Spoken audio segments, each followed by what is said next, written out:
የውጭ ጉዳይ ሚኒስቴር ቃል አቀባይ አምባሳደር ነቢያት ጌታቸው ለኢዜአ በሰጡት ማብራሪያ ኢትዮጵያ 47 አባል ሀገር ያሉት የተመድ የሰብአዊ መብት ምክር ቤት አባል በመሆን ለሶስተኛ ጊዜ ተመርጣ በንቃት እየሰራች ትገኛለች። በዚህ የአባልነት ዘመኗም ከፌብሩዋሪ 23 እስከ ማርች 31 2026 በጄኔቫ ሲካሄድ በቆየው በ61ኛው የምክር ቤቱ መደበኛ ስብሰባ ላይ የምክር ቤቱ ምክትል ፕሬዚዳንት በመሆን የመጀመሪያውን የአመራር ኃላፊነት በብቃት ተወጥታለች ነው ያሉት። ኢትዮጵያ የተባበሩት መንግስታት ድርጅት ጄኔቫ የሚገኘው የሰብአዊ መብት ኮሚሽን አባል ሀገር ናት።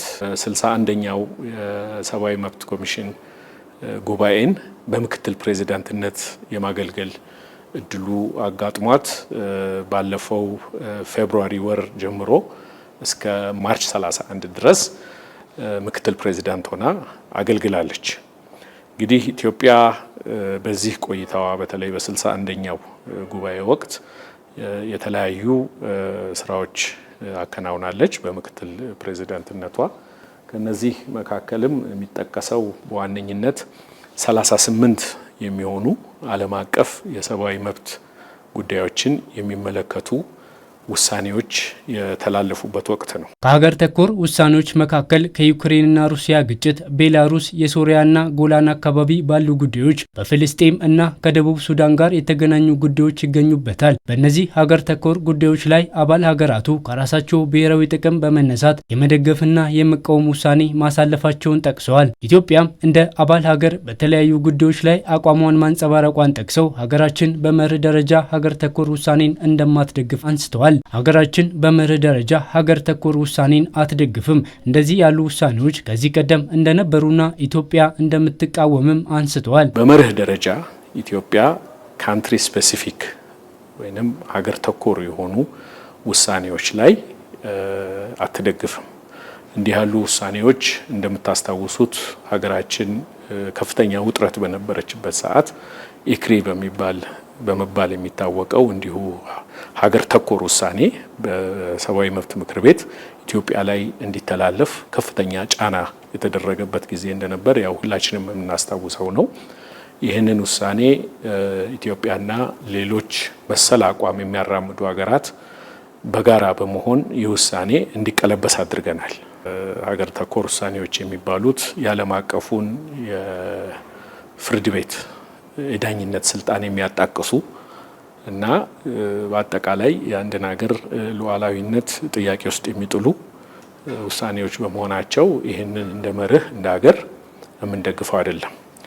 ከዚህ ጋር በተያያዘም ከእስራኤል ጋር በተያያዘ ኢትዮጵያ ይህንኑ አቋሟን የሚያንጸባርቅ አወሳሰን ነው የተከተለችው ማለት ነው። ኢትዮጵያ ፍልስጤምና እስራኤልን በተመለከተ በተመድ መድረክ ስታራምድ የቆየችውን አቋም አሁንም ማስቀጠላለች። የእስራኤልና ፍልስጤም የሁለት ሀገርነት መርህን እንደምትደግፍና ከሁለቱም ጋር መልካም ግንኙነት እንዳላት አንስተዋል። ፍልስጤምና እስራኤልን ጉዳይ በተመለከተ ኢትዮጵያ የቆየ መርህን መሰረት ያደረገ አቋም ስታራምድ ነው የቆየችው። ይሄም ምንድነው? የቱ ስቴት ሶሉሽን በተባበሩት መንግስታት ድርጅት ጸጥታው ምክር ቤትም ጠቅላላ ጉባኤውም የተላለፉ ውሳኔዎችን ታከብራለች። በእነኚህ ውሳኔዎች መሰረትም ድጋፏን ትሰጣለች። ይህ የሁለት ሀገራት ቱ ስቴት ሶሉሽንም መፍትሄ ነው ብላ ታምናለች።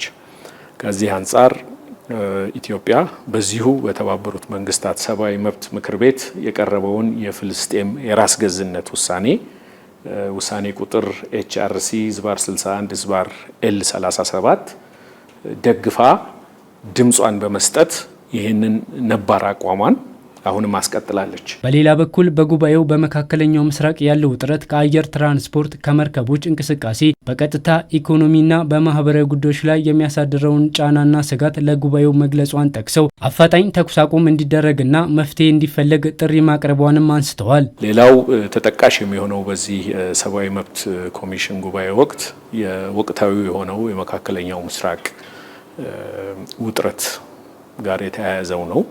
ይህንንም አስመልክቶ ኢትዮጵያ በተለይ በባህረ ሰላጤው ላይ የተፈጠረው ጫና የሆርሙዝ ሰርጥ መዘጋት በኢኮኖሚዋ ላይ አጠቃላይ በአየር እንቅስቃሴ እና የሚያስከትለው ማህበራዊ ተጽዕኖ ከግምት በማስገባት ስጋቷን በዚህ ጉባኤ ወቅት አንጸባርቃለች።